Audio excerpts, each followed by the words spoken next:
السلام علیکم۔ ایک امیدوار ووٹ مانگنے کے لیے ایک بوڑھے آدمی کے پاس گیا اور انہیں 1000 روپے پکڑاتے ہوئے کہا، بابا جی اس بار ووٹ مجھے دیں۔ بابا جی نے کہا، بیٹا مجھے پیسہ نہیں چاہیے، پر تمہیں ووٹ چاہیے تو ایک گدھا خرید کے لا دو۔ امیدوار کو ووٹ چاہیے تھا، وہ گدھا خریدنے نکلا، مگر کہیں بھی 40,000 سے کم قیمت کوئی گدھا نہیں ملا۔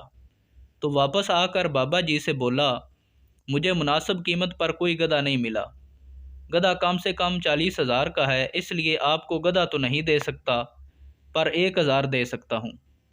بابا جی نے کہا، چودھری صاحب مجھے اور شرمندہ نہ کرو، تمہاری نظر میں میری قیمت گدھے سے بھی کم ہے۔ جب گدھا 40,000 سے کم میں نہیں بکا تو میں 1000 میں کیسے بیچ سکتا ہوں؟ اس لیے اس دفعہ الیکشن میں سوچ سمجھ کر ووٹ اپنی اور اپنے ووٹ کی قدر کروائیں۔ صرف ہاتھ ملانے، خیریت پوچھنے، حال احوال کرنے، چائے کی ایک پیالی پلانے پر ضمیر فروخت مت کریں۔ ووٹ امانت ہے اور امانت کے بارے میں یقیناً باز پرس ہوگی۔